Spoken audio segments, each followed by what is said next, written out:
महासंघाचे सदस्य श्री राजनजी नाईक की जे सिंधुदुर्ग जिल्हा हॉटेल संघटनेचे पण अध्यक्ष आहेत. मोबाईल, कॉम्प्युटर, ईमेल, टॅक्स अशा बऱ्याच गोष्टींची व्हिडिओ क्लिप त्यांनी बनवले आहेत. आपण सर्वांनी ते पाहावेत व त्याचा फायदा आपल्या पुढील कालावधीतील व्यापार वृद्धीसाठी नक्कीच होईल अशी आम्हाला खात्री वाटते. धन्यवाद. नमस्कार, मी संजय वनपट्टे, चार्टर्ड अकाउंटंट, कोल्हापूर. मला करण्यात आलेल्या विनंतीनुसार लहान आणि मध्यमवर्गीय व्यापारी यांच्या माहितीसाठी हा आयकर आणि वस्तू व सेवा कर याच्या संदर्भातील माहिती देणारा हा एक छोटासा व्हिडिओ आपल्या समोर सादर करत आहे. या व्हिडिओची मूळ कल्पना ही आपल्यासारख्या लहान आणि मध्यम व्यापाऱ्यांना आयकराची तसेच वस्तू व सेवा कराची प्राथमिक सर्वसाधारण माहिती देणे आणि त्याबाबतल्या काही महत्वाच्या तरतुदीबाबत आपणास अवगत करणे हा या व्हिडिओचा मुख्य उद्देश आहे. सुरुवातीला मी आयकराबाबत बोलू इच्छितो. सध्याची जी आयकराची कर रचना आहे त्यानुसार 3 प्रकारामध्ये आपल्याला करमुक्त उत्पन्न मर्यादा पाहता येईल. सर्वसामान्य व्यक्तीसाठी 2.5 लाख रुपये, सिनियर सिटीजन 60 ते 80 वर्षे 3 लाख रुपये आणि 80 वर्षावरील व्यक्तीसाठी ही करमुक्त माफीची उत्पन्न मर्यादा आहे 5 लाख रुपये. तर यानुसार आपण ज्या वयोगटामध्ये असाल त्यानुसार आपल्याला आयकर विवरणपत्र दाखल करण्याची जबाबदारी त्यानुसार तयार होते. उदाहरणार्थ 80 वर्षे वयावरील व्यक्तीसाठी 5 लाखाच्या आज जर त्याचं उत्पन्न असेल तर त्याला आयकर विवरणपत्र भरावं लागणार नाही. कराचे जे दर आहेत, सध्याच्या कर रचनेमध्ये जे कराचे दर आहेत ते सर्वसाधारणपणे असे 2.5 लाखामध्ये कराला पूर्णपणे माफी, 2.5 लाख ते 5 लाखापर्यंतच्या उत्पन्नासाठी 5% म्हणजे 5 लाख आपलं उत्पन्न असेल तर 12,500 इतका आपल्याला आयकर द्यावा लागेल. 5 लाख ते 10 लाखासाठी 20% आणि 10 लाखाच्या वर 30% याप्रमाणे सध्याच्या कर रचनेतील आयकराचे दर आहेत. या कर रचनेमध्ये या एकूण उत्पन्नामधून जर आपले उत्पन्न 5 लाख सर्व वजावटी वजा जाता जर आपले एकूण उत्पन्न करपात्र उत्पन्न जर 5 लाखापर्यंत असेल तर आपल्याला कलम 87 खाली 12,500 रुपयेपर्यंतचा रिबेट मिळतो. आपण मागच्या स्लाइड मध्ये बघितलेलं आहे की 5 लाखापर्यंत आपल्याला 12,500 इतका कर बसतो आणि कलम 87 नुसार आपल्याला 12,500 इतका रिबेट मिळतो जर आपलं उत्पन्न करपात्र उत्पन्न 5 लाखापर्यंत असेल तर. याचा अर्थ असा आहे की आपल्याला 5 लाखापर्यंत जर उत्पन्न असेल तर कुठल्याही प्रकारचा आयकर बसत नाही. आयकर विवरणपत्र 2.5 लाखाच्या वर करपात्र उत्पन्न असेल तर दाखल करावं लागतं, पण कर देयता मात्र 5 लाखापर्यंत जर उत्पन्न असेल तर अजिबात येत नाही. त्यानुसार आपापले नियोजन सर्वांनी करणं आवश्यक आहे. त्यानंतर एज्युकेशन सेस म्हणजे शैक्षणिक कर जो आपण म्हणतो तो हा येणारे आयकरावर 4% दराने आपल्याला सर्वांनाच भरावा लागतो. आपण आता जी ही सध्याची कर रचना बघितली, ही सध्याची कर रचना आणि त्यातून मिळणाऱ्या वजावटींचा जर विचार केला तर आपल्याला सर्वसाधारणपणे माहिती आहे की LIC, public provident fund, housing लोनचं रिपेमेंट, मुलांची ट्युशन फी वगैरे इत्यादी गोष्टींमध्ये जे आपण गुंतवणुकी करतो या गुंतवणुकीसाठी आपल्याला कमाल मर्यादा 1.5 लाखापर्यंतची गुंतवणूक करमाफ आहे. हाऊसिंग लोन म्हणजे स्वतः राहण्यासाठी जे घेतलेलं घर बांधण्यासाठी घर खरेदी करण्यासाठी फ्लॅट खरेदीसाठी आपण जे कर्ज घेतलेलं असतं त्या कर्जावरील 2 लाखापर्यंत व्याज माफ आहे. मेडिक्लेम इन्शुरन्स सर्वसाधारण व्यक्तीसाठी 25,000 रुपये, सिनियर सिटीजनसाठी 50,000 रुपये, सेव्हिंग खात्यावर मिळणारं व्याज 10,000 पर्यंत माफ आहे आणि सिनियर सिटीजन वरिष्ठ नागरिक 60 वर्षाच्या वर त्यांना सेव्हिंग किंवा FD इंटरेस्ट अशा मिळणाऱ्या व्याजापासून 50,000 पर्यंतची व्याजाची वेगळी करमाफी आहे. या ठिकाणी शेवटच्या बुलेटमध्ये लिहिल्याप्रमाणे आपल्या सगळ्यांना एक गोष्ट माहिती करू इच्छितो की LIC ची जी मॅच्युरिटी आहे त्या मॅच्युरिटी मध्ये सर्व प्रकारचे LIC कडून मिळणारे परतावे करमाफ असत नाहीत. तर काही विशिष्ट बाबतीत जर आपण LIC पॉलिसी मुदतीपूर्वी मोडली किंवा LIC पॉलिसीचा हप्ता जर LIC प्रिन्सिपल सम ॲश्युअर्ड पेक्षा 10% जर जास्त असेल तर अशा काही विशिष्ट परिस्थितीमध्ये LIC कडून मिळणारी रक्कम ही करपात्र असते आणि ती रक्कम करपात्र आहे किंवा काय हे आपल्याला त्या LICच्या पॉलिसीवर कुठल्या प्रकारे TDS झालेला आहे ते पाहून ठरवता येते.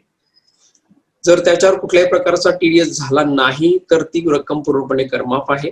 जर त्याच्यावर TDS जर झाला असेल तर तो आपल्या फॉर्म 26S मध्ये दिसतो. म्हणजे ऑनलाईन आपल्याला हे कळतं की त्याच्यावर कर कपात केलेली आहे किंवा नाही. आणि जर ती कर कपात जर झालेली असेल, पूर्वीचा दर त्याचा 1% होता, आता तो 5% करण्यात आलेला आहे. पूर्वीच्या दरानुसार सरसकट सर्व रकमेवर 1% कर कपात होती. आता नवीन बदलानुसार फक्त करपात्र उत्पन्नावर LIC पॉलिसीतील करपात्र उत्पन्नावर 5% इतका कर कपातीचा दर आहे. तर या बाबतीत आपण LICच्या परताव्याच्या बाबतीत जागरूक राहणं हे आवश्यक आहे.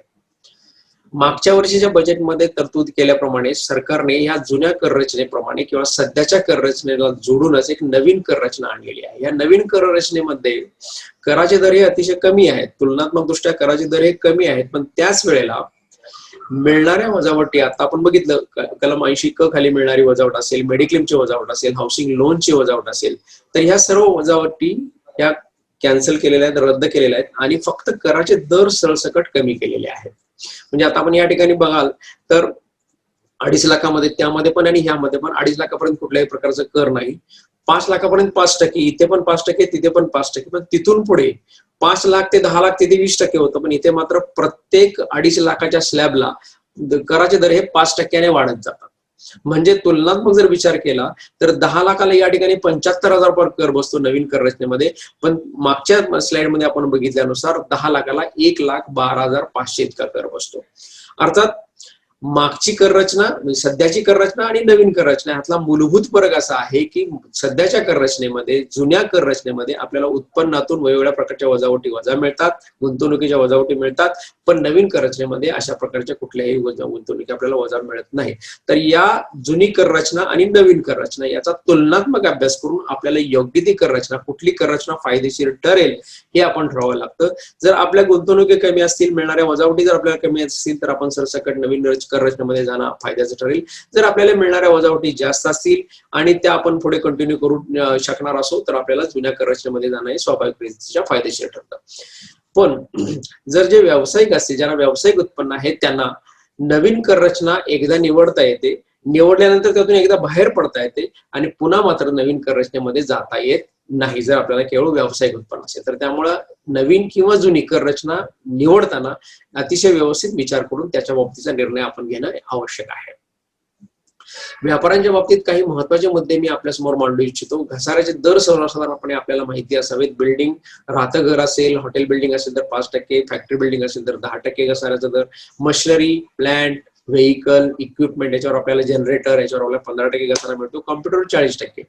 तर घसाऱ्याचा कमाल दर हा आता जास्तीत जास्त 40% आहे. त्याच्या पूर्वीचे जे 80% किंवा 100% जे घसाऱ्याचे दर होते ते आता सर्व कॅन्सल झालेले आहेत आणि घसाऱ्याचा कमाल दर हा आता 40% मर्यादित ठेवण्यात आलेला आहे. ही एक गोष्ट सर्व व्यावसायिकांना माहिती असणं आवश्यक आहे.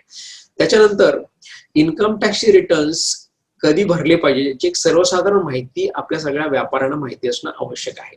ज्यांना ऑडिट ऍप्लिकेबल आहे, म्हणजे ज्यांची उलाढाल, वार्षिक उलाढाल 2 कोटीच्या वर आहे किंवा 1 कोटीच्या वर आहे, तर त्यांना ऑडिट हे लागतं. आयकर कायद्याखाली वेगळ्या प्रकारचं लेखापरीक्षण ऑडिट करून घ्यावं लागतं. ज्यांना ऑडिट लागतं त्यांच्यासाठी 31 ऑक्टोबर आहे, पण ज्यांना ऑडिट लागत नाही त्यांच्यासाठी 31 जुलैपर्यंत आपल्याला कर भरणं आवश्यक आहे. सध्या पॅन्डेमिकमुळे ह्या दोन्ही मुदतीमध्ये सरकारनं थोडा बदल केलेला आहे. 31 जुलैच्या ऐवजी आपल्याला 30 सप्टेंबरपर्यंत हे निर्णय या वर्षीचे आपल्याला आयकर विवरणपत्र दाखल करता येतील.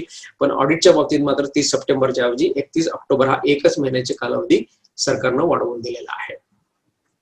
जर आपण आयकर विवरणपत्र उशिरा दाखल केलं तर याच्या बाबतीतली माहिती आपल्या सगळ्यांना असणं आवश्यक आहे. त्यानुसार आपण योग्य कालावधीमध्ये योग्य पद्धतीनं आपली सर्व रिटर्नच्या बाबतची माहिती गोळा करून आपण आपल्या कर सल्लागारांच्याकडे व्यवस्थितरित्या पोहोचवू शकतो. आपल्याला व्याजाचा एक मूर्धन्य बसतो, 1% व्याज दरमहा बसतं आपल्याला. त्याच्यानंतर आपल्याला जास्तीत जास्त 1 वर्षाचं रिटर्न भरता येतं. ह्यामध्ये हा एक कायद्यामध्ये झालेला महत्वाचा बदल आहे. सर्वसाधारणपणे लोक आमच्याकडे येतात आणि बँकेने मागितल्यानुसार 2 किंवा 3 वर्षाची रिटर्न्स एकदम मागतात, पण अशी 2 किंवा 3 वर्षाची रिटर्न भरणं हे आता सध्याच्या कालावधीत शक्य नाही. सरकारने पूर्वी 31 मार्च पर्यंत रिटर्न आपल्याला मागच्या वर्षीचे रिटर्न पुढच्या वर्षीच्या 31 मार्च पर्यंत भरता येते अशी तरतूद होती, ती देखील 3 महिने कमी केलेले आहेत. आणि आता आपल्याला जास्तीत जास्त म्हणजे 31 मार्च 2021 या संपलेल्या वर्षाचे रिटर्न्स आपल्याला जास्तीत जास्त 31 डिसेंबर 2021 पर्यंत भरता येतात. फक्त पॅन्डेमिक मुळे आणखी 1 महिना त्यामध्ये वाढ करण्यात आलेली. 31 जानेवारी 2022 पर्यंत आपल्याला मार्च 21 या संपलेल्या वर्षाचे रिटर्न्स भरता येतील. त्याच्यानंतर आपल्याला रिटर्न्स भरता येत नाहीत. म्हणजे जास्तीत जास्त 1 वर्षाचे रिटर्न्स आपल्याला या ठिकाणी भरता येतात. आणि त्याचप्रमाणे जर आपल्याला मागील काही वर्षामध्ये या वर्षात जर लॉस झाला असेल तर तो लॉस जर कॅरी फॉरवर्ड करायचा असेल, पुढील वर्षी जर नेऊन त्याचा सेटअप घ्यायचा असेल तर आपल्याला आयकर विवरणपत्र हे वेळेत दाखल करणं हे कंपल्सरी असतं. जर ते वेळेत दाखल केलं नाही तर अशा प्रकारचे लॉस आपल्याला कॅरी फॉरवर्ड करता येत नाही. अग्रिम कर ऍडव्हान्स टॅक्सच्या बाबतीतल्या काही माहिती आपल्याला असणं आवश्यक आहे. आपल्याला अशा 3-4 हप्त्यामध्ये अग्रिम कर भरावा लागतो. अग्रिम कर म्हणजे ऍडव्हान्स टॅक्स कधी भरावा लागतो तर टीडीएस वजा केल्यानंतरची येणारी कर देयता जर आपली 10,000च्या वर असेल तर आपल्याला हा अग्रिम कर 4 हप्त्यामध्ये भरावा लागतो. 15 जून पर्यंत 15%, त्यानंतर 15 सप्टेंबर पर्यंत 45%, 15 डिसेंबर पर्यंत 75% आणि 15 मार्च पर्यंत 100% असा 4 हप्त्यामध्ये आपल्याला कर भरावा लागतो. तर ह्या तारखा आपल्या सगळ्यांना माहिती असणं आवश्यक आहे. फंड फ्लो कॅश फ्लोच्या दृष्टीनं आपण व्यवसायाचं नियोजन किंवा व्यवसायाच्या फंड फ्लोचं नियोजन त्या दृष्टीनं करणं आवश्यक आहे. जर गृहीत उत्पन्न योजनेखाली आपण जाणार असो, त्याच्यावरची माहिती थोडक्यात मी तुम्हाला नंतर देत आहे. पण गृहीत उत्पन्नाखाली जर तुमचा कर देयता असेल, त्याखाली जर तुम्ही कर देयतेचा पर्याय स्वीकारला असेल तर मात्र 15 मार्च या एकाच हप्त्यात आपल्याला संपूर्ण वर्षाचा कर हा भरणे शक्य होते. हे आहे अग्रिम कराच्या बाबतीत. कर कपातीच्या बाबतीत काही गोष्टी आपल्या व्यापाऱ्यांना ह्या माहिती असणं आवश्यकच आहे. ज्या कुठल्या करदात्यांची व्यापाऱ्यांची वार्षिक उलाढाल मागच्या वर्षी 1 कोटी क्रॉस झालेली असते त्या सर्वांना कर कपातीच्या संपूर्ण तरतुदीचं पालन करणं हे पुढच्या वर्षीपासून बंधनकारक असतं.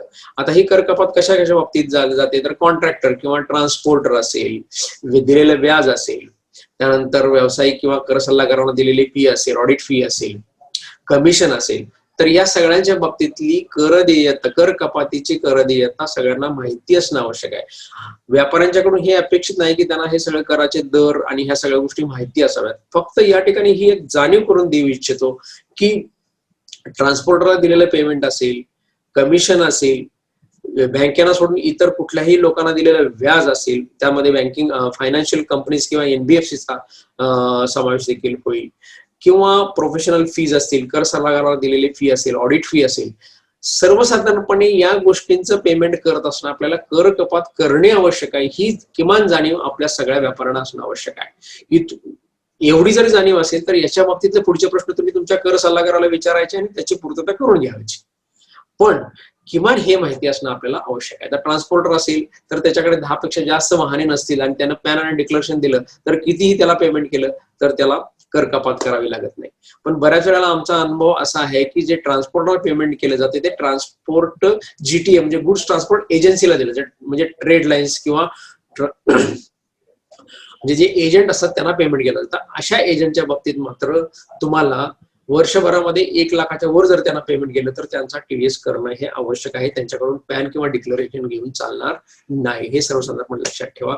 आपल्या काही लोकांच्याकडनं आपण ठेवी घेतलेल्या असतात, विशेषतः कौटुंबिक लोकांच्या ठेवी आपल्याकडे जमा असतात आणि त्यांच्यावर जर आपण 10,000च्या वर जर त्यांना व्याज देणार असू, 5,000च्या वर जर त्यांना व्याज देणार असू तर त्यांच्या व्याजातून कर कपात करावी लागते. पण त्यांना मिळणारं एकूण उत्पन्न, व्याजासह मिळणारं उत्पन्न जर समजा त्यांच्या करमुक्त मर्यादेपेक्षा जर त्यांचं कमी असेल, त्यांना 15G सर्वसाधारण व्यक्तीसाठी किंवा 15H सिनियर सिटीजनसाठी दाखल करता येतो.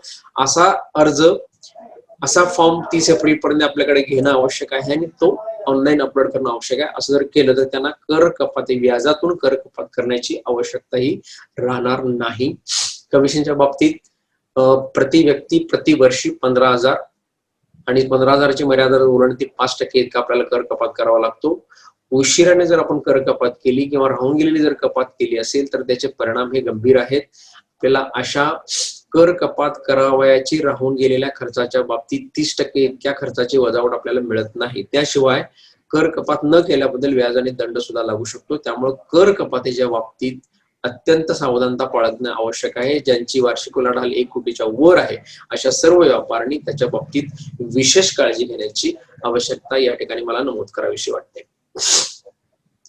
आयकर खाता खात्याकडला बँकांच्याकडून अनेक प्रकारची माहिती आयकर खात्याकडे जात असते आणि ती पॅन नंबर वाईज जात असते. FIUIND नावाची एक इन्स्टिट्यूशन भारत सरकारनं स्थापन केलेली आहे आणि या संस्थेकडे सर्व बँकांच्याकडून जे वार्षिक आणि विविध कालावधीकरता जे रिटर्न्स भरले जातात त्या रिटर्न्स मध्ये ही सगळी माहिती, प्रत्येक व्यक्तीबद्दलची ही सगळी माहिती ही FIUIND कडे जाते आणि ती पॅन नुसार आयकर खात्याकडे त्या व्यक्तीच्या बाबतली माहिती त्या आयकर अधिकाऱ्याकडे पास ऑन केली जाते आणि त्याच्यावरून आपली स्क्रुटिनी किंवा इतर कुठली चौकशी आपल्या बाबतीत होऊ शकते. तर कुठल्या प्रकारची माहिती ही जाऊ शकते, तर याच्या बाबतीत आपण सर्वसाधारणपणे सर्वांनी जागरूक राहणे आवश्यक आहे. बचत सेव्हिंग खात्यावर जर तुम्ही 10 लाखाच्या वर जर तुम्ही रोख भरणा वर्षभरामध्ये केला तर ती माहिती आयकर खात्याकडे उपलब्ध असते. चालू खात्यावर 50 लाखाच्या वर जर रोख भरणा केला किंवा काढला तरी ती माहिती उपलब्ध असते. 10 लाखाच्या वर तुम्ही मुदत ठेव केली, 10 लाखाच्या वर तुम्ही रोखीत जर डिमांड ड्राफ्ट काढले, आणि त्याशिवाय बँकांच्यावर आणखी एक जबाबदारी आहे की SFT सस्पिशियस फायनान्शियल ट्रान्झॅक्शन जे बँकांच्या दृष्टीने बँकांना जे वाटतात त्या देखील ते व्यवहार देखील बँका SFT खाली FIUIND कडे पास ऑन. समजा अचानक तुम्ही 50 लाख रुपये रोख रक्कम बँकेत भरली तर बँकेच्या दृष्टीनं, बँक मॅनेजरच्या दृष्टीनं हा व्यवहार सस्पिशन मध्ये येऊ शकतो आणि असा व्यवहार त्याने FIUIND ला कळवणं हे त्याच्यावर बंधनकारक असतं.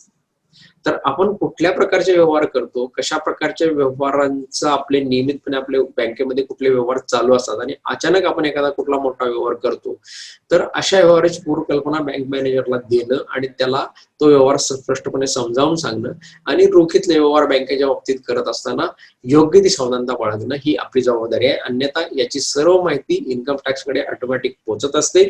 बँक मॅनेजर किंवा इतर अन्य कोणत्याही व्यक्तीने कुठल्याही प्रकारचा आपल्याला भरोसा दिला तरी सुद्धा आमच्या लक्षात आलेल्या मागील पूर्वानुभव असं लक्षात आल्यानुसार की अशा प्रकारची माहिती सर्वसाधारणपणे आयकर विभागाकडे जात असते आणि त्याच्यातून निर्माण होणाऱ्या ज्या चौकशी असतात त्या चौकशींचा त्रास, त्यातून झालेल्या असेसमेंटचा त्रास हा मोठ्या प्रमाणात आयकर दात्याला होत असतो आणि त्यातून मार्ग काढणं आमच्यासारख्या कर सल्लागारांना सुद्धा काही वेळेला अतिशय अवघड जात असतं. त्या दृष्टीनं आपण ही खबरदारी बँकेतील व्यवहाराच्या बाबतीत ही खबरदारी घेणं हे आवश्यक ठरत असतं. त्यानंतर सर्वसाधारणपणे सर्वांना भेडसावणारा एक जो विषय आहे तो स्थावर मालमत्ता खरेदी आणि विक्री. तर त्याच्या बाबतीतल्या काही गोष्टी सर्वसाधारणपणे सगळ्यांनाच माहिती असणं आवश्यक आहे. पहिली गोष्ट म्हणजे कुठल्याही स्थावर मालमत्तेची विक्री तुम्हाला रोखीत करता येत नाही. त्याच्यानंतर रेडी रेकनर किमतीच्या खाली आपल्याला विक्री करू नये असा सल्ला मी देतो. कारण जर रेडी रेकनरच्या किमतीच्या खाली जर आपण विक्री केली तर त्याच्या बाबतीत घेणारा, मालमत्ता घेणार आणि मालमत्ता देणार या दोघांनाही डबल कर देता लागते. म्हणजे याचा अर्थ समजा 1 कोटी हा जर समजा रेडी रेकनरची किंमत असेल त्या जमिनीची आणि असा व्यवहार जर आपण 75 लाखाला केला तर विकणारा जो आहे त्याच्या बाबतीत त्याने ती मालमत्ता 1 कोटीलाच विकली असं समजलं जाईल आणि जो घेणार आहे ज्याने 75 लाखाला ती जमीन खरेदी केली त्याच्या बाबतीत जो फरक आहे 25 लाखाचा तो फरक म्हणजे त्याच्या दृष्टीनं विना मोबदला मिळालेली रक्कम देणगी असं समजलं जाईल आणि त्याला त्या 25 लाखावर इतर उत्पन्न असं समजून त्याच्यावर त्याला कर भरावा लागेल. म्हणजे विक्रेता 25 लाखावर कर भरेलच, त्याशिवाय खरेदीदार सुद्धा 25 लाखावर कर भरेल. अर्थात या दोन्हीतला फरक, रेडी रेकनर आणि ऍक्च्युअल व्यवहार या दोन्हीतला फरक 10% पर्यंत असेल तर तो चालू शकतो. पण अशा प्रकारचे व्यवहार करत असताना आपल्या कर सल्लागाराशी सल्लामसलत केल्याशिवाय करणे आपल्या दृष्टीने धोकादायक ठरू शकते. त्यानंतर पुढचा एक महत्वाचा, 50 लाखावरील खरेदीच्या वेळी आपण 1% कर कपात करणे आवश्यक आहे. मग ती बिल्डर कडून केलेली फ्लॅटची खरेदी असेल किंवा इतर कुठली जमीन असेल, इमारत असेल, कुठलंही आपण काय खरेदी करत असू, 50 लाख किंवा त्यावरील खरेदीच्या वेळेला आपण खरेदीदार असताना जो विक्रेता आहे त्याला जे पैसे द्यायचे त्याच्या पैशातून आपल्याला 1% इतकी कर कपात करणे हे बंधनकारक असते. याच्या बाबतीत सुद्धा आपण आपल्या कर सल्लागाराशी संबंध साधणं आवश्यक आहे जेव्हा खरेदीची रक्कम 50 लाखापेक्षा जास्त असते. त्यानंतर स्थावर विक्री आणि बँकेत रोख भरणा, बऱ्याच वेळेला आपण रोख मध्ये काही पैसे स्वीकारलेले असतात तर असे पैसे बँकेत आपण अचानकपणे भरतो आणि त्यापासून उत्पन्न होणारे जे प्रॉब्लेम्स आहेत ते मी पूर्वीच्या या मागच्या स्लाइड्स मध्ये दाखवलेले आहेत की बँकेत भरलेली माहिती कशा प्रकारे आयकर विभागाकडे पोहोचत असते. तर त्या दृष्टीने आपण सगळ्यांनी काळजी घेणं हे आवश्यक आहे. स्थावर विक्री आपल्याला रोखीमध्ये करता येत नाही, त्यामुळे रोख भरणा बँकेत करण्याचा प्रश्न उपलब्ध होत नाही. त्यानंतर गृहीत उत्पन्न योजना प्रिझम्पटिव्ह टॅक्सेशन ही एक संकल्पना आहे जी आपल्यासारख्या मध्यम आणि लहान व्यापाऱ्यांना माहिती असणं आवश्यक आहे. आयकर कायद्यामध्ये असलेल्या कलम 44AD नुसार रुपये 2 कोटीपर्यंतच्या विक्रीवर 6% किंवा 8% इतका नफा दाखवला तर आपल्याला हिशेब ठेवणं आणि लेखापोषण करण्यापासून मुक्तता आहे. 6% सवलतीचा दर बँकिंगच्या माध्यमातून आलेल्या विक्रीसाठी आणि रोख स्वरूपात जर आपली विक्री होत असेल तर त्यासाठी 8% हा दर आहे. भागीदारी संस्थांच्या बाबतीत मात्र हे लक्षात ठेवायला पाहिजे की भागीदारी संस्थेचा जो एकूण नफा असतो त्यातून भागीदारांना दिलेला व्याज आणि भागीदारांच्या भांडवलावरचं व्याज आणि भागीदारांना दिलेला पगार हे पूर्वी आपल्याला वजा मिळून या 8 आणि 6% पूर्वी वजा मिळत होतं, पण सरकारने यामध्ये आता बदल केलेला आहे आणि त्यानुसार भागीदारी संस्थांच्या बाबतीत मात्र आता 6% किंवा 8% हा दर हा याप्रमाणे काढलेला नफा जो आहे त्यातून पुन्हा भांडवलावरचे व्याज आणि भागीदारांना द्यायचा पगार हा पुन्हा वजा मिळत नाही. त्यामुळे भागीदारी संस्थांच्या बाबतीत प्रिझम्पटिव्ह टॅक्सेशनचा अवलंब करत असताना ती काळजी घेणं आपल्या सगळ्यांनी आवश्यक आणि महत्वाचं ठरतं. प्रिझम्पटिव्ह टॅक्सेशनच्या बाबतीत कुठल्या प्रकारचे हिशोब ठेवावे लागत नाहीत, लेखापरीक्षण करावं लागत नाही आणि 1 कोटीच्या आत जर व्यवहार असेल तर आपल्याला बाकीच्या इतर कुठल्याही तरतुदींचा आपल्याला म्हणजे कर कपात वगैरे तरतुदी आपल्याला लागू होत नाहीत. पण 1 कोटीच्या वर जर विक्री असेल आणि 2 कोटीच्या आत असेल आपल्याला प्रिझम्पटिव्ह टॅक्सेशनचा फायदा घेता येईल, 44AD सेक्शनचा फायदा घेता येईल, 6% किंवा 8% इतका नफा दाखवून आपलं काम होईल. पण कर कपातीच्या तरतुदी मात्र आपल्याला 1 कोटीच्या वर उलाढाल आपली असेल तर मात्र त्यांचं तरतुदीचं पालन करणं हे आपल्या दृष्टीनं बंधनकारक राहतं. या थोड्याशा त्या दृष्टीने किचकट असलेल्या गोष्टींची माहिती आपल्याला असणं आवश्यक आहे.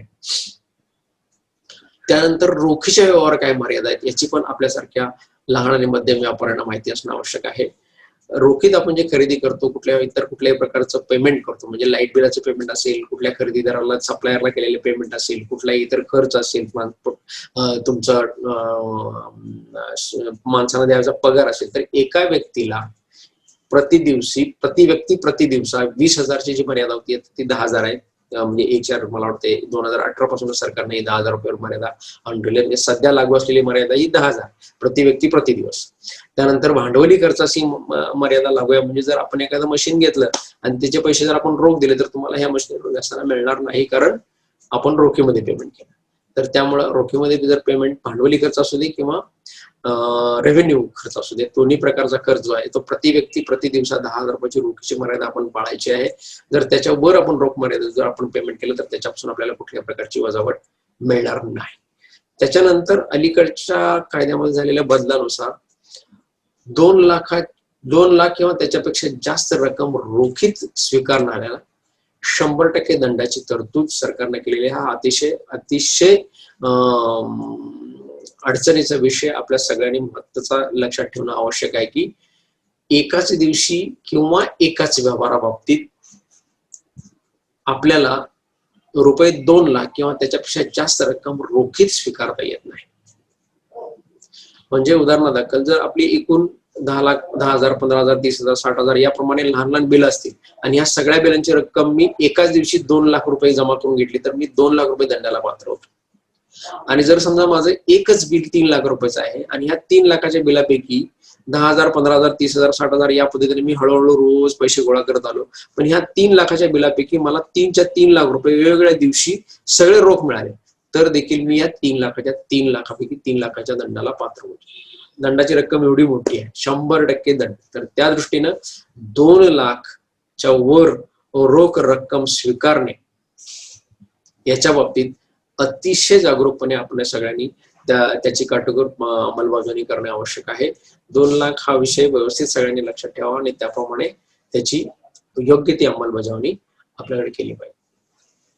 त्यानंतरचा एक विषय जो व्यवसायांच्याकडून आम्हाला सारखे वेळोवेळी फोन येत असतात त्याच्या बाबतीत किती कालावधीसाठी हिशेबाचं दप्तर आपण मागचं दप्तर किती कालावधीसाठी जपून ठेवणं आवश्यक आहे. कायद्यामध्ये असं आहे की आयकर आणि जीएसटी कंपनी कायदा सर्वांच्या बाबतीत ते वर्ष संपल्यापासून 7 वर्षापर्यंत. म्हणजे आजचा जर विचार केला तर आपल्याकडे 1/4/2014 पासूनचा रेकॉर्ड आपल्याकडे उपलब्ध असणं आवश्यक आहे आजच्या तारखेला. आणि प्रत्येक वर्षाच्या 31 मार्च झालं की सगळ्यात मागचं 1 वर्षाचं दप्तर काढून टाकायचं. म्हणजे 31 मार्च 2022 झालं की 14-15चं दप्तर तुम्ही काढून टाकायचं. 31 मार्च 23 झालं की तुम्ही 15-16चं दप्तर काढून टाकायचं. असं दरवर्षी 31 मार्च झालं की सगळ्यात शेवटचं जे जुनं रेकॉर्ड आहे ते 1 वर्ष काढून टाकायचं. अर्थात आकारणी, अपील इत्यादी गोष्टी जर समजा तुमच्या काही चालू असतील तर त्याच्या बाबतीतलं तुमचं रेकॉर्ड मात्र जपून ठेवणं आवश्यक आहे. त्याला कालावधीचा मर्यादा नाही, कारण अपील आणि आकारणी आणि अपील हे काही काही वेळेला बऱ्याच वेळेला चालू असू शकतो. तर या बाबतीत थोडक्यात आपण या पद्धतीनं काळजी घेणे आवश्यक आहे. बऱ्याच जणांच्याकडे स्टोरिंगचा मोठा प्रॉब्लेम असतो, तर त्या दृष्टीने याची सगळ्यांना आपल्याला माहिती असणं आवश्यक आहे. याच्यानंतर थोडक्यात आपल्याला कल्पना आता वस्तू आणि सेवा कराबद्दल जीएसटी बाबतीत देऊ इच्छितो. प्राथमिक माहिती देऊ इच्छितो. नोंदणी वस्तू आणि सेवा कराबाबतीत नोंदणी कोणाला आवश्यक आहे? जर केवळ आपण वस्तूंची फक्त खरेदी विक्री करत असाल, कुठल्या प्रकारचं उत्पादन नाही, कुठल्या प्रकारची सेवा नाही, तर तुम्हाला 40 लाखापर्यंत नोंदणी करणं आवश्यक नाही. 40 लाखापर्यंत तुमची उलाढाल चालू शकते. पण तुम्ही वस्तूच्या उत्पादनामध्ये असाल, कुठल्या प्रकारची सेवा देत असाल, कॉन्ट्रॅक्ट देत असाल, कमिशनचा तुमचा जर बिझनेस असेल, तर अशा बाबतीत तुम्हाला मर्यादा 20 लाखाच्या उलाढालीची. 20 लाखाच्या वर 20 लाखाची मर्यादा तुम्ही टच केली की तुम्हाला जीएसटी खाली नोंदणी करणे आवश्यक आहे. आणि आंतरराज्य विक्रीच्या बाबतीत मात्र सगळ्यांना माहिती असण्याचा मुद्दा असा आहे की आंतरराज्य विक्री मात्र पहिल्या रुपयापासून तुम्हाला नोंदणी करणं हे आवश्यक आहे, जर तुम्ही आंतरराज्य विक्री करत असाल तर नोंदणीच्या बाबतीत सर्वसाधारणपणे ह्या गोष्टी आपल्या सगळ्यांना माहिती असणं आवश्यक आहे. नोंदणी घेत असताना कंपोजिशन हा एक पर्याय आपल्या सगळ्यांना माहिती असणं आवश्यक आहे. कंपोजिशन म्हणजे सरसकट, म्हणजे जी मी आता ह्या स्लाइड मध्ये दाखवत असल्याप्रमाणे जर आपली उलाढाल 1.5 कोटीपर्यंत असेल तर आपल्याला सरसकट त्याच्यावर 1% जीएसटी भरावा लागतो. मग त्या वस्तूवर लागणारा कराचा दर 5% असेल, 12% असेल, 18% असेल, जो असेल तो असेल. पण जर आपली 1.5 कोटीपर्यंत जे उलाढाल असेल तर आपल्याला सरसकट 1% जीएसटी बसतो. इनपुट क्रेडिट आपल्याला कुठल्या प्रकारचं मिळत नाही. या 1.5 कोटीमध्ये सेवा घटकाचा थोडासा समावेश असला तरी चालतो आणि त्याची कमाल मर्यादा याप्रमाणे 5 लाख रुपये किंवा 10%, एकूण बाकीच्या विक्रीच्या 10%, एकूण विक्रीच्या 10%. 5 लाख किंवा 10% याच्यापेक्षा जी कमाल रक्कम असेल तेवढी तुम्हाला सेवेपासून सेवा देऊन मिळणार उत्पन्न असं चालू शकतं, पण याच्या पुढे चालू शकणार नाही. आणि नुसता जर तुमचा केवळ वस्तूच्या सेवा हा जर तुमचा व्यवसाय महत्वाचा विषय असेल तर तुम्ही त्यासाठी कंपोजिशन मध्ये जाऊ इच्छित असाल तर त्यासाठी उलाढाल मर्यादा मात्र 50 लाख रुपये आहे आणि त्या ठिकाणी कराचा दर हा सरसकट 6% आहे. जसा विक्रीच्या बाबतीत, वस्तूच्या विक्रीच्या बाबतीत 1.5 कोटी आणि 1%, तसं सेवेच्या बाबतीत 50 लाख रुपये आणि 6%. पण या दोन्ही ठिकाणी कंपोजिशन मध्ये आपल्याला इनपुट क्रेडिट मात्र कुठल्याही प्रकारचं मिळत नाही. एक सोप्या पद्धतीचा पर्याय हा आपल्या सगळ्यांना उपलब्ध आहे.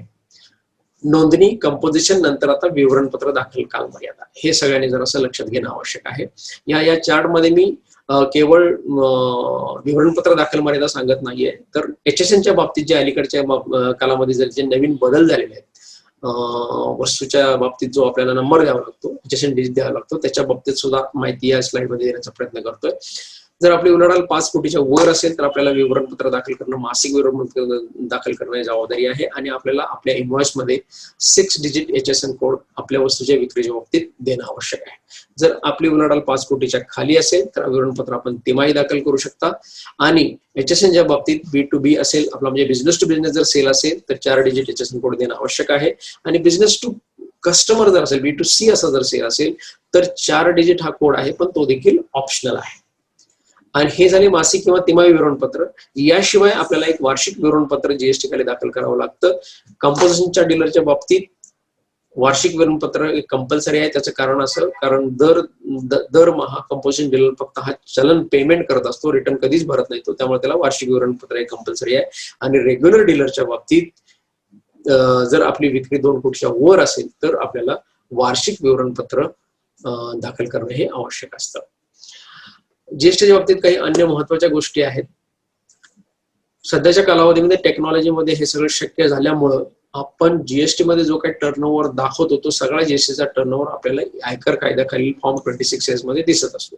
त्यामुळे आयकर विवरणपत्र आणि वस्तू आणि सेवा विवरणपत्र यामध्ये जो जीएसटी आपण उलाढाल दाखवलेली आहे ती दोन्ही जुळते का नाही हे पाहणं हे अतिशय महत्वाचं आहे. तर इकडे एक आकडा आणि तिकडे एक आकडा, केवळ याच्यामुळे आपल्याला दोन्हीपैकी कुठल्याही एका कायद्या किंवा दोन्ही कायद्याखाली आपली छाननी होऊ शकते, स्क्रुटिनी होऊ शकते. तर त्यामुळे हे जुळतं का, दोन्ही कायद्याखाली दाखवलेली उलाढाल आपली जुळते का हे पाहणं आवश्यक आहे. त्याच्यानंतर मोठे विक्रेते जे आहेत, आपल्याला मोठे सप्लायर आपले जे आहेत, ज्यांची उलाढाल 50 कोटीच्या वर आहे, ज्यांना ई इनव्हॉइस काढणं हे बंधनकारक आहे. आपण लहान व्यापारी, मध्यम व्यापारी, पण आपले काही सप्लायर असे 50 कोटीच्या वर वार्षिक उलाढाल असणारे असू शकतात. अशा वेळेला अशा विक्रेत्यांच्याकडून आपण माल खरेदी करत असताना तो ई इनव्हॉइस वरच खरेदी करणं आवश्यक आहे, अन्यथा आपल्याला त्याचे इनपुट क्रेडिट मिळणार नाही. इनपुट क्रेडिट हा अतिशय महत्वाचा विषय आहे. 5%, 12%, 18% आपण ज्यांच्याकडून माल खरेदी करत असतो त्यांनी त्यांचं जीएसटी खालचं विवरणपत्र दाखल करणं आणि आपल्या जीएसटीवर आपला जीएसटी व्यवस्थितपणे त्यांच्या विवरणपत्रामध्ये नोंदवून आपल्याला आपल्या जीएसटीवर तो इनपुट क्रेडिट दिसतो की नाही, ही जी प्रक्रिया आहे, ऑनलाईन पोर्टलवर असणारी ही जी प्रक्रिया आहे, माझ्या दृष्टीनं ही प्रत्येक व्यापाऱ्याला माहिती असणं आवश्यक आहे. जो जीएसटीला नोंदणीकृत व्यापारी आहे त्याच्या दृष्टीनं हे अतिशय महत्वाचं आहे. आज आपण व्यापार करत असताना आपल्याला मिळणारा नफा हा 2%, 3%, 4%, 7%, 10% असतो. पण आपण जर खरेदी केलेला मालावरचा 5%, 12%, 18% इनपुट जर आपल्याला मिळाला नाही तर आपला पूर्ण नफा हा इनपुट क्रेडिट न मिळणारा इनपुट क्रेडिट खाऊन टाकतो आणि आपला व्यवसाय नुकसानीत जाऊ शकतो. त्यामुळं केवळ आपल्या कर सल्लागारावर विसंबून न राहता आपल्याला देय असलेलं मासिक इनपुट क्रेडिट, आपण खरेदी केलेला मालावर जो जीएसटी आपण भरलेला आहे तो आपल्याला आपल्या जीएसटी नंबरवर दिसतो की नाही ऑनलाईन पोर्टलवर, तो त्या महिन्यात तपासून पाहणं हे अतिशय आवश्यक आहे. आणि हे जर आपण केलं नाही किंवा यातले जर आपल्याला काही गफलत राहिली तर आपल्याला तेवढं डायरेक्ट नुकसान होतं हे लक्षात घ्या. आता ह्या नुकसानीची झळ प्रत्यक्ष व्यापाऱ्याला बसते, याच्यामध्ये कर सल्लागार फार काही करू शकणार नाही, पण ही जी आर्थिक नुकसान आहे ते हे प्रत्येक कर दात्याला म्हणजे त्या व्यापाऱ्याला सोसावं लागतं. त्यामुळे इनपुट क्रेडिटच्या बाबतीत प्रत्येक व्यापाऱ्यांना अतिशय जागरूक असून राहणं हे अतिशय आवश्यक आहे. त्याच्यानंतर प्रत्येक महिन्याचं मासिक किंवा तिमाही रिटर्न जीएसटी खाली रिटर्न भरत असताना काही वेळेला काही चुका राहू शकतात, एखाद्या इनव्हॉइस मध्ये काही बदल द्यावा लागतो, क्रेडिट नोट काढावे लागू शकतात. तर 1 एप्रिल ते 31 मार्च 2021 आपलं वर्ष संपतं. या संपलेल्या वर्षामध्ये जर काही झालेल्या चुका असतील, दुरुस्त्या असतील, त्या सगळ्या चुका आपल्याला ह्या पुढच्या 30 सप्टेंबर पर्यंत आपल्याला करता येतात. म्हणजे 1 एप्रिल 2020 ते 31 मार्च 2021 हे वर्ष संपलं. आता याच वर्षामध्ये जर काही चुका झाल्या असतील, काही दुरुस्त्या आपल्याला करून घ्यायच्या असतील, आपल्याला दुसऱ्याकडून करून घ्यायच्या, आपल्या सप्लायरकडून करून घ्यायच्या असतील, किंवा आपल्या ग्राहकाला आपल्या ह्याच्यामध्ये काही करेक्शन्स करून घ्यायचे असतील, तर त्यासाठीची अंतिम मुदत आहे 30 सप्टेंबर 2021, वर्ष संपल्यानंतर 6 महिने. तर या दृष्टीनं आपले सगळे हिशोब, व्यापाऱ्यांची आणि कस्टमरची येणी देणी, बँकांचा ताळमेळ पत्र, ह्या सगळ्यांची जुळवाजुळव करून त्या दृष्टीनं आपण योग्य ती सगळी कारवाई करून 30 सप्टेंबर पूर्वी हा सगळा कार्यभाग संपवणं अतिशय आवश्यक असतं, कारण 30 सप्टेंबर मध्ये याच्या बाबतीत काही करता येत नाही. तर ह्या दृष्टीनं आपण सगळ्यांनी जागरूक राहून 30 सप्टेंबर पर्यंत, वर्ष संपल्यानंतर 6 महिने, 30 सप्टेंबर पर्यंत हे सगळं आपण आपले 31 मार्चला वर्ष संपलं, हिशोब क्लोज करणे आणि त्यानंतर इनपुट क्रेडिट किंवा इतर कुठल्या पद्धतीचे काही करेक्शन्स आहेत ते सगळे 30 सप्टेंबर पर्यंत करून घेणे. या बाबतीत आपले ग्राहक आणि आपले सप्लायर यांच्याशी योग्य तो संवाद साधून त्याप्रमाणे आपण ही जुळवाजुळव करून घेणं आवश्यक असतं. ई विलाच्या बाबतीत आंतरराज्य विक्री असेल तर 50,000च्या पुढच्या इनव्हॉइसला, राज्यांतर्गत विक्री असेल तर त्याला 1 लाखापर्यंतच्या इनव्हॉइस आवश्यक असतात.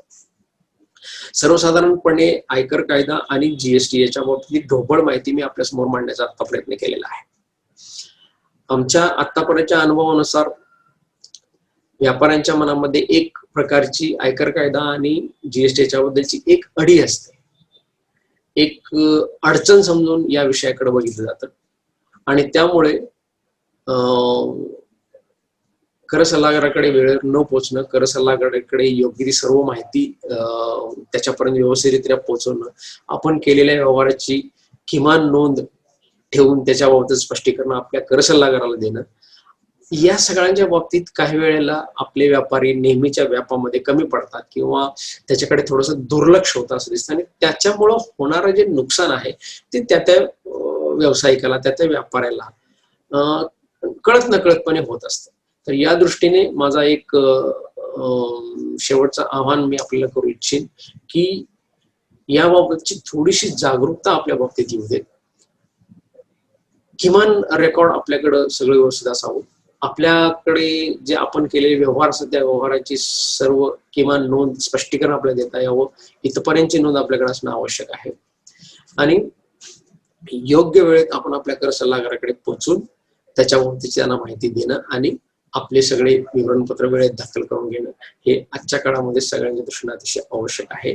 आणि सगळ्यात शेवटचं, कुठल्याही प्रकारचा मोठा व्यवहार करत असताना आपल्या कर सल्लागाराशी सल्लामसलत करूनच तो व्यवहार करावा. मग ती एखाद्या मालमत्तेची खरेदी विक्री असेल, वाहनाची खरेदी विक्री असेल, नवीन व्यवसाय चालू करायचे असेल, नवीन शाखा चालू करायची असेल, गिफ्ट द्यावायचे असेल, गिफ्ट घ्यावायचे असेल, बँकेत लोन काढावायचं असेल, हाऊसिंग लोन घ्यावायचं असेल, घर बांधायचं असेल, असे सगळे जे मोठे व्यवहार असतात त्याच्याबाबतचं आर्थिक प्लॅनिंग जीएसटीच्या दृष्टिकोनातून असेल, आयकराच्या दृष्टिकोनातून असेल, याचं व्यवस्थित प्लॅनिंग आपण आपल्या कर सल्लागाराशी सल्लामसलत करून करावं आणि मगच अशा प्रकारच्या व्यवहारामध्ये पुढे आपण पाऊल टाकावं. असं असं असं आपण या बाबतीत आपण योग्य तो निर्णय घ्यावा आणि त्याप्रमाणे वाटचाल करावी. एवढं बोलून या ठिकाणी मी थांबतो. धन्यवाद. हा ध्वनिचित्र संवाद आपल्याला कसा वाटला याबाबतच्या आपल्या प्रतिक्रिया, शंका, सूचना कृपया माझ्या 9422054588 या भ्रमणध्वनीवरती व्हॉट्सअप कराव्यात. धन्यवाद.